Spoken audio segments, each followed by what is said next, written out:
Começou essa semana oficialmente a transição de governo e, é claro, um dos maiores desafios vai ser a discussão do orçamento de 2023. Para ajudar a gente a compreender por que está sendo tão difícil essa negociação, nós chamamos aqui o economista e sócio fundador da Interb Consultoria, Cláudio Frishtak. Muito obrigada por atender a Band News FM, Frishtak. Prazer, bom dia a todos, bom dia a vocês, Carla, Ellen e a todos que nos ouvem e nos veem, né, na realidade. É verdade, agora a rádio é com imagens também, viu, Frishtak? Frishtak, eu vou pedir para você nos ajudar a compreender isso bem como um beabá, porque o que acontece? Infelizmente, hoje, mesmo coisas muito práticas como a economia, acabam sendo contaminadas ideologicamente. E aí, eu quero começar, então, entrando na questão do teto de gastos. A equipe do governo eleito, do governo Lula, está tentando negociar com o Congresso uma maneira de fazer uma liberação nesse teto de gastos, ou seja, de furar o teto de gastos para poder atender promessas de campanha. São elas: manter o Bolsa Família no valor de R$600, manter programas como Farmácia Popular, manter o salário, dar um reajuste de salário mínimo acima da inflação. Só que há ali um contra-argumento dizendo o seguinte: pera aí um pouquinho, mas se dizia que o governo Bolsonaro ia furar o teto, aí se fazia crítica, agora o Lula vai furar o teto e não estão fazendo crítica. Haverá um furo de teto? E qual o impacto desse furo de teto real para o país? Bem, acho que nós temos que começar bem do iniciozinho. E o início é que o orçamento, a proposta orçamentária que foi levada ao Congresso, foi enviada ao Congresso pelo atual governo, pelo governo Bolsonaro, é em grande medida uma proposta fictícia, porque ele não acomoda a propostas e compromissos, digamos assim, da própria campanha do Bolsonaro e certamente também não da campanha do Lula. Mas, no fundo, o que o Bolsonaro disse? Ele disse: olha, nós enviamos uma proposta, o Paulo Guedes também, enviamos uma proposta de orçamento, particularmente o Auxílio Brasil está em R$405, mas não vai ser exatamente assim. Na verdade, nós vamos mudar esse orçamento e chegar a 600. Bem, aí as contas não fecham. Aí realmente com 600 você tem que furar, por assim dizer, ou ir acima do teto de gastos. Esse ano de 2022, o governo alegou um estado de emergência, um problema crítico para furar o teto, tá? Assim como fez como o ano anterior, quer dizer, na verdade como em 2020. Em 2020 realmente havia uma crise de grandes proporções na pandemia e havia uma justificativa para nós termos gastos acima do teto de uma forma muito grande. Na verdade, na América Latina, nós e o Chile, me parece, sim, nós e o Chile foram os países que mais gastaram em transferências por conta da pandemia. Esse ano de 2022, particularmente a partir de março, abril, você não poderia argumentar que havia uma justificativa, que não o ciclo eleitoral. Então o governo gastou o que tinha, o que não tinha, por conta da reeleição. Enfim, isso é um fato.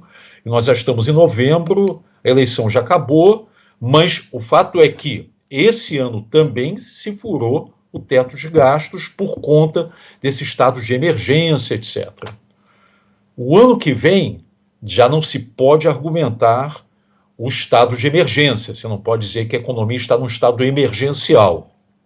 Então, eu acho que a questão que a equipe do presidente eleito se defronta é como é que você vai lidar com afinal de contas, o teto de gastos é uma emenda, foi aprovado com uma emenda constitucional.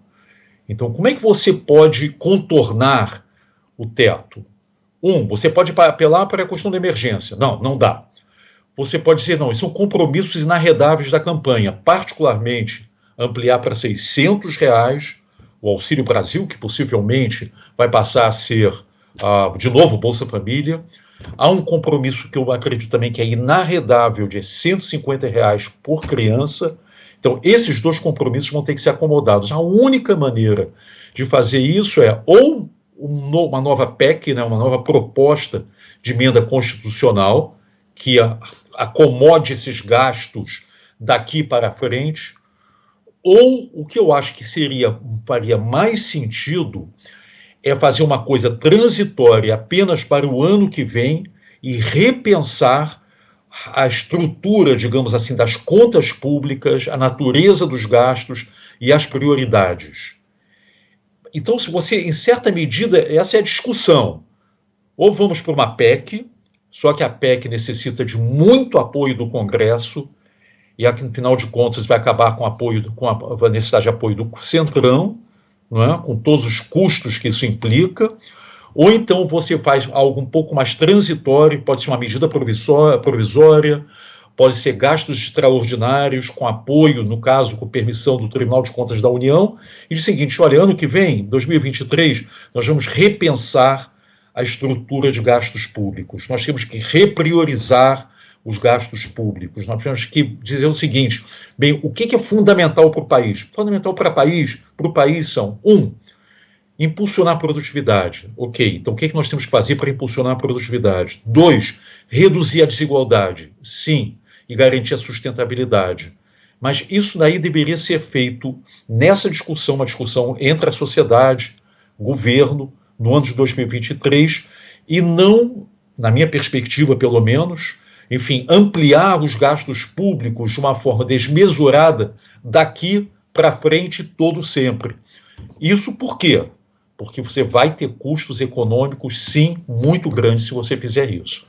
Eu não sei se eu deixei claro, Carla, Ellen, enfim, com essa explicação, mas demais. Vamos lá. Não, demais. Antes de seguir com esse passo além, Fristac, eu queria, então, só tirar a prova aqui, se eu entendi direito. A gente teve furo de teto em 2021, a gente teve furo de teto em 2022, mas aí dentro de justificativas legais, e muito provavelmente, quase que inevitavelmente, se Jair Bolsonaro continuasse presidente em 2023, a gente teria furo de teto novamente, porque para caber toda a proposta dele, a gente teria furo de teto também. Sem dúvida, né? Porque o orçamento que foi enviado ao Congresso, que nesse momento está no Congresso, é um orçamento fictício. Ele não representa, de fato, não é só apenas os R$600, de 405 para R$600. É o fato que, para esse orçamento caber no teto, foram cortados gastos absolutamente essenciais. Enfim, para a população mais pobre, a farmácia popular. É um conjunto de cortes que realmente não faz nenhum sentido. Mas isso tudo para caber no teto e para o governo poder dizer: olha, eu cumpri a lei. Ano que vem, só Deus sabe. Tá? E agora nós estamos enfrentando esse problema, e quem vai ter que enfrentar de fato é o governo eleito, é o novo governo. Enfim, se o presidente Bolsonaro tivesse sido reeleito, ele estaria enfrentando o mesmo problema. Não tenha dúvida. Uhum. Enfim, não só pelos compromissos assumidos em campanha, de um lado, porque afinal de contas você não quer entrar num novo mandato sendo acusado de estelionato eleitoral, isso é de um lado. E de outro, que foram cortados gastos que são realmente essenciais para a população. Enfim, então, não importa o governo que venha, agora nós já sabemos qual virá, mas se nós estivéssemos falando em outubro, enfim, até o dia 30 de outubro, não importa o governo que venha, vai ter que lidar com essa questão, sim, e tem que lidar agora, antes de 15 de dezembro, porque isso aí tem que ser resolvido. Enfim, o orçamento está já no Congresso, é um orçamento fictício, vai ter que ser mudado. Bom, o que eu ia emendar aqui na pergunta é o seguinte: já que a gente teve, então, um furo de teto em 2021, 2022, já essa projeção para 2023, essa justificativa, tem algumas pessoas, é claro que os críticos, a oposição ao novo governo que vem, está dizendo que haveria muita instabilidade nos mercados, uma vez que os investidores estrangeiros, pelo fato de não haver o respeito aí ao que foi colocado no orçamento, eles não têm o tal do pilar do mercado, que é a previsibilidade, né? Então, faz sentido essa justificativa de instabilidade no mercado por causa do próximo furo do teto? Isso pode ameaçar mesmo investimentos vindos, sobretudo, do exterior? Não, olha, eu acho que nós temos que separar as coisas. O mercado, por assim dizer, os investidores, e somos todos investidores de alguma forma, enfim, entende que o compromisso de campanha necessita de ser cumprido. Então, isso é um entendimento. E que, segundo lugar, que ano que vem é um ano excepcional. Vai ter que haver uma adaptação do orçamento em bases realistas para esses compromissos de campanha. O que o mercado, os investidores, não entenderiam é uma ausência de um arcabouço fiscal que garanta sustentabilidade para as contas públicas. São duas coisas distintas. Uma coisa é o seguinte, olha, eu vou ter que cumprir com alguns compromissos e nesse processo eu vou precisar de uma exceção, digamos assim, de um crédito extraordinário, como a gente diz, com o apoio do Tribunal de Contas da União, ou mesmo que o pessoal está discutindo uma medida provisória para fazer essa transição em 2023. Isso acho que é necessário, eu acho que o benefício da dúvida está dado. Se você olha os números, a maneira que o mercado está reagindo a essa discussão, por enquanto, é uma percepção e uma atitude muito benigna em relação ao novo governo. Esse é um problema. A outra questão é, vamos ter um arcabouço de contas públicas que garanta sustentabilidade? O que quer dizer sustentabilidade em termos muito concretos? É que a trajetória da dívida pública, ou seja, dívida dividido pelo PIB, tá? Não estoure, não vá para cima eternamente, tá entendendo? Ou seja, ela seja contida e no médio prazo ela venha a cair de novo.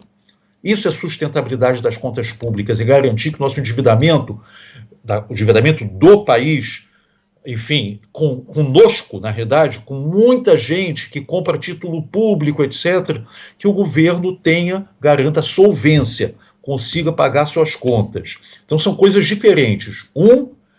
Esse momento de transição, onde o novo governo, vai ter que atender aos compromissos de campanha. Ele não pode se dar o luxo de não fazê-lo. Ao mesmo tempo, ele não pode se dar o luxo de simplesmente esquecer, e não está esquecendo, eu imagino, porque as pessoas não nasceram ontem, digamos, tá? Que você necessita de um arcabouço fiscal, e esse arcabouço fiscal necessita ser transparente, claríssimo para a população, não só para os investidores, mas para a população como um todo, para a sociedade, e que seja sustentável, sim, e que leve uma trajetória da dívida pública cadente ao longo dos anos, né?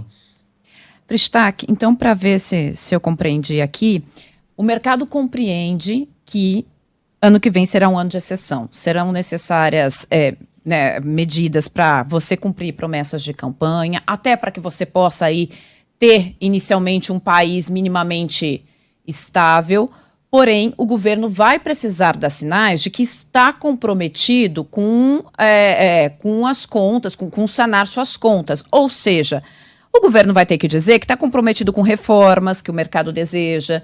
O governo vai ter que dizer que não vai dar para ficar dando reajuste para funcionalismo, que não vai dar para sair com gastos desenfreados, como muita gente tem ideia na mente de um governo petista que poderia ser. É isso? Olha, em essência é exatamente isso. Em essência é um compromisso inarredável com a responsabilidade fiscal. Até porque todos nós aprendemos nos últimos 20, 30 anos, e eu imagino que as pessoas que estão na equipe de transição e as pessoas que vão efetivamente tocar o dia a dia do governo já entenderam, não há responsabilidade social sem responsabilidade fiscal.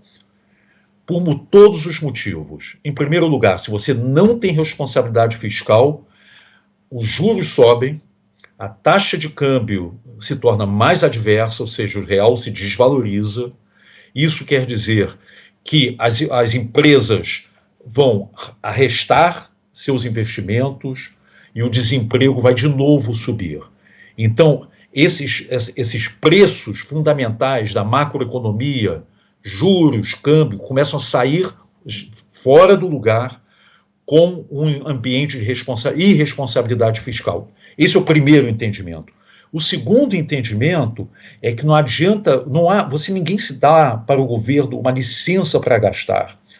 Porque mesmo que você diga o seguinte, olha, nós temos que fazer algum ajuste em termos de impostos, talvez algum imposto vai ter que ser reinserido, digamos assim.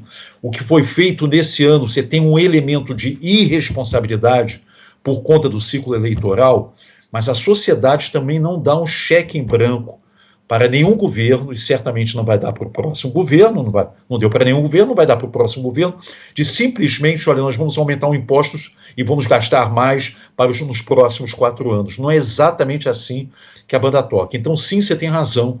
Eu acho que tem que ser um compromisso claro, transparente com a sociedade, tá? De responsabilidade fiscal, até para poder garantir que a nossa sociedade, que eu acho que já há não sei se é um consenso, mas uma convergência, digamos assim, da importância de reduzir a desigualdade social, sim, e zerar, na medida do possível, a pobreza absoluta nos próximos anos. Eu acho que é inaceitável para o nosso país, que é um país, dependendo de como você classifica, o Banco Mundial classifica que o nosso país é um país de renda média alta, outras organizações de renda média média, mas não importa, um país de renda média média ou renda média alta, não é possível que nós aceitemos os níveis de pobreza absoluta e de miséria que a gente ainda constata no dia a dia.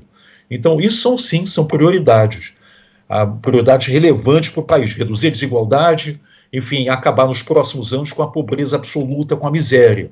Isso a sociedade entende, e a sociedade entende que necessitam ser gastos direcionados.